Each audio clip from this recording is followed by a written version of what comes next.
Welcome to SVG-TV News for Friday, October 26, 2018. I am Jennifer Richardson with the details. Mere hours after a court order was made for the immediate reinstatement of suspended Antigua and Barbuda Commissioner of Police Vincentian Wendell Robinson, he was again suspended, this time pending the outcome of internal disciplinary charges. The Antigua Observer said the decision for reinstatement was handed down by Justice Godfrey Smith at the High Court this morning. The paper said the judge quashed the suspension, which was instituted by the Police Service Commission on 5th April this year. After this morning's ruling, the Commission had signaled its intention to appeal. And in a later report this afternoon, the paper said that Robinson was advised that he was now being suspended pending the outcome of internal disciplinary charges of discreditable conduct. Robinson was removed from his post on April 5th this year amid complaints from 3 of his male colleagues who accused him of sexual harassment or inappropriate behavior. He challenged the suspension in May and also won legal costs in today's ruling by the judge, who said that the commissioner's suspension was unlawful. The police are probing 2 killings which occurred today just after 2 a.m. 30-year-old Rhodesia Bailey, a domestic, ran out of her house in Sayers, Mariaco, screaming for help and collapsed several meters on a narrow path where she was found clutching onto the pipe on the road. Neighbors said it was too late to help her. She reportedly had 2 stab wounds to the back of her neck and also to her abdomen. 2 o'clock, so me a little nice, right? So me come out and wonder what's going on. So I ain't see nobody yet, until, well, further notice me, people say they need the girl up the die. She was inside a red bathroom and a panty, like, doll she into, a green panty. Doll, she did lay down on the ground. So she trying to grab her man pipe like now. She can't make it. So, yeah, she behind the neck here. You have 2 behind the neck and 1 on the side of the belly. So, I don't know. Morton call me and tell me he hear this noise. All them noise. Him say me ain't hear nothing, We stand up right there so but that me we ain't be no well the course up there die. Yes. So that's the reason why we ain't ready here. Something must be wrong last night, then something must put us to sleep so you ain't get to hear the action. When a crew from SVGTV News visited, bloodstains were visible on the door of her home and on the steps. Neighbors said that there was also blood in her living room. Bailey, a mother of 2, is said to have lived alone. She was described as an outgoing person. But she was alright. She just gone pick up battle. Yeah, she was picking up battle, like to make $1 just to get everything to need. So she get something to eat. Yeah, but otherwise she was alright. Bailey's family has since taken her personal items and locked the house. The police were in the area this morning and are carrying out investigations. There was also a killing on the road leading to Manning Village in Barrett today.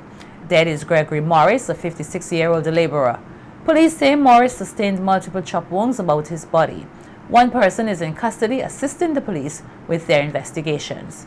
The 2 deaths bring the homicide count to 28 for this year. The police force has made it clear that it does not condone any acts of criminality against the citizens of St. Vincent and the Grenadines or visitors, regardless of status in life, and is urging the public to be law-abiding and to cooperate fully with the police in their investigations. Contact numbers are 456-1339 or 458-4200. CARICOM heads at the conclusion of the 66th OECS Authority meeting held here this week described as unreasonable a decision by the Organization for Economic Cooperation and Development, OECD, to blacklist 22 nations, including several CARICOM members, for having deficiencies in their citizenship and residency by investment programs. They are claiming that both programs are gateways for tax evasion. CARICOM Chairman Prime Minister Dr. Rav Gonsalves said the OECD is unreasonable in its action, but indicated that CARICOM is taking steps to address the matter. OECD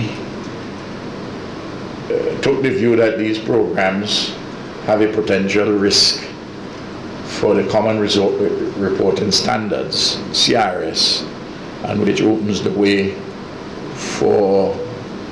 to facilitate tax evasion, and they think that they would lose revenue, these rich countries in the world, because of these programs.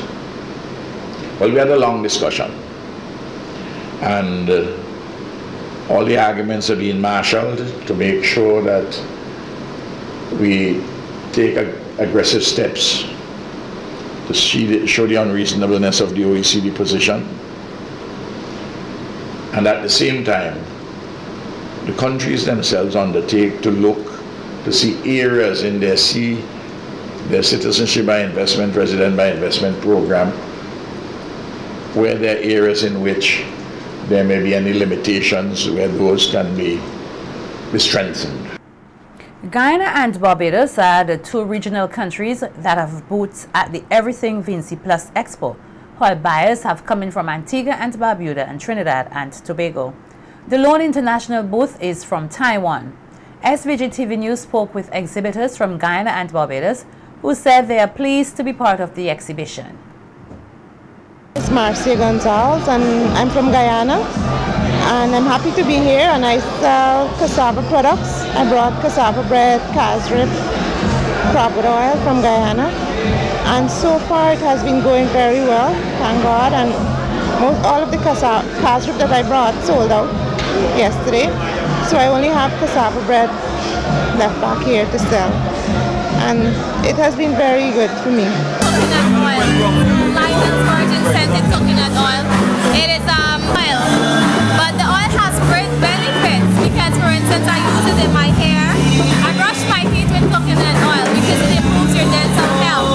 I also take a teaspoon every morning, and so far the response has been really awesome. I have it in 5 different fragrances. I have it in this hair is Mr. Ambitious, but you know it's really Perry Ellis. Marcus Holder, we're from Guyana. We're here invited to be part of this expo. I work with rare and beautiful species from Guyana. Some of the species are not found anywhere else in the world. I make handcrafted products with wood, and these are my products. Some of them have paintings on them, original paintings. Some would have pyrography, which is art burnt into the wood. I do these pens. They are made from unique species, and they're all one of a kind. No two are repeated. No two patterns are repeated. It's just unique, and they're meant to be offered as corporate gifts. And I produce barbecue sauce made out of foods. Barbecue sauce with organic, and it's very exotic flavors. I'm having, and I have 7 different flavors. I have pineapple, water, salsa, which is very different, and mango. Alright, we are a diverse portfolio. We are based in Barbados. This is a company with 3 main components. One, our ticketing component, ticket links. We do all of the major events in Barbados. Top ticketing as well as online ticketing. And online ticketing, as you would know, it gives you a lot more control over your event and management and monitoring of your event. We can set those right up. Meanwhile, the Taiwan booth has a display of new products made from peanuts and other agricultural produce. The team is inviting farmers to visit the booth to learn more about the use of fertilizers that can be of benefit to them, as specialists from Taiwan have completed a soil fertility survey in SVG and want to share the information with them. To the farmers here, they can use the information here to improve their fertilizer management. Yes. The theme for today is comedy and callaloo. Tomorrow, Saturday, it's rum and soca, and on Sunday, the final day, it's high tea in Hairona. Patients at the Mental Health Rehabilitation Center have not been left out of this year's Independence celebrations.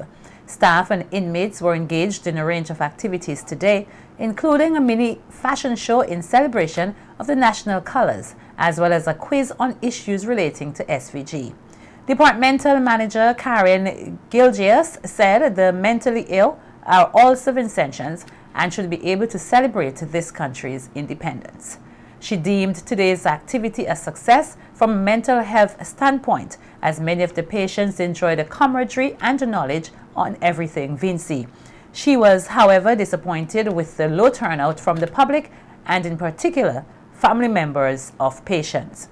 And she is reminding the public to work with the patients to help build a better SVG. The chair of the National Accreditation Board of SVG, Dr. Rosalind Ambrose, has called on students who wish to pursue higher education to be on the alert for what she termed bogus institutions and programs. Dr. Ambrose, who was speaking Wednesday at the opening ceremony of the Lions Secondary School's public speaking competition, said it is important for such persons to do a thorough research before investing their time and money into an educational institution. And she pointed to several red flags which persons should look for. Here are some red flags. A room in a house is not an institute or an institution of anything. That such a thing cannot meet the standards of accreditation. A one-woman or a one-man course is not quality education. Not anymore, not by today's standards. What is the level of the expertise to administer or teach a certified course of study? You really need to investigate this. We've had an instance where a couple is offering a course and they were told that this is not an accredited course. The lady who was the director of the school, offering courses in master's degrees, herself didn't even have CXE. It is as bogus as that. She said courses which offer degrees that can be completed in a very short time is another flag to look out for. This is very short, like a couple of months, and it will grant you a master's degree and a bachelor's degree. That is a red-hot flag. It cannot be a real course. It is not possible for you to do a course for a PhD when you don't even have a bachelor's degree. So if you get a certificate like that, you know to yourself that is bogus, that is forgery, don't do that. The course that allows you to jump is not a real program, so do not submit your money to such an endeavor. We're asking you, please, every Vincentian works very hard for their money, so try not to be caught in any of these diploma mills or rackets that are providing certificates from universities and colleges that do not exist. Dr. Ambrose said the Accreditation Board stands ready to assist anyone wishing to investigate any college or university. Ladies and gentlemen, parents, we know everyone is seeking now the realities of higher education. If you need assistance in investigating a college or a university, you can do it online. If you have doubts, you should come to the accreditation unit. They'll be happy to assist you. And we would like you all to have quality education, quite exemplified by our youngsters here. I think we're on a good road to higher education among these 6 young people.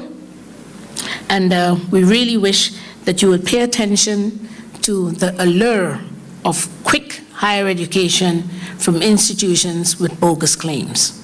Please, thank you, and all the students, good luck in your future. Thank you very much. A call is being made for residents of St. Vincent and the Grenadines to take care of the forests, which provide a lot of clean resources for the entire nation. This call has come from Tonley Mayers, the Chief Executive Officer of VINLEC, as he spoke at the official opening of the Richmond Hydro Plant yesterday. The Richmond and Cumberland hydropower plants were both rehabilitated at a cost around $20 million. The plants are now expected to produce electricity more efficiently at a reduced cost. Myers said Myers said the forest provides the water which is necessary for power generation and encourage Vincentians to play a part in preserving it. Engineering staff, to all of the contractors, I express once again total appreciation, and I ask you, the community of Richmond, to take care of this plant. be the eyes and ears of VINLEC. Yes, we do have a security guard here. But security is not vested in any individual. Security for a plant like this should be vested in the community. And one way in which you can also safeguard and protect this plant is also do so by taking care of the energy that provides the energy for a hydro plant. And the energy that provides the energy for a hydro plant is the water that comes in the pipeline. It means then that you as a community must make sure you take care of the forest. Without forest, there's no water. Without water, there's no hydro. Please do your best to protect our forests so that we can have the water to have our hydro plants. Again, thank you very much. Meanwhile, Director of Special Projects in the Office of the Prime Minister, Dr. Gerald Thompson, said Vincentians have benefited from the vision of the early pioneers who invested in the hydroelectric plants here. He said those plants have had a positive impact in the North Leeward communities. Dr. Thompson said green technologies are the present and more must be done to get as many benefits from them as possible. He said the government is examining a new Electricity Supply Act to allow for greater diversification in the generation of electricity, and this will allow for more green technology to be utilized. The Electricity Supply Act essentially gives VINLEC the exclusive right in terms of generating electricity. And in spite of the fact that VINLEC had hydro, it did not take into consideration any other entity generating electricity from solar or from other means of electricity, including geothermal. And so the new Electricity Supply Act, which should be completed by December of this year, will allow that. Certainly, VINLEC is still going to be the major supplier and the single distributor. But I'm hoping that this is going to at least open up those particular opportunities by which we could have some greater diversification in the generation of electricity through other means. The dress code is an important part in demonstrating one's professionalism, so says Jean Johnny Findley, as she facilitated a workshop at the Peace Memorial Hall, held to remind public servants of the importance of a dress code. The activity was held in part to commemorate Patriotic Week under the theme, What Not to Wear. Findley said one's co-workers and the public must recognize a professional individual through their attire. A dress code, yes.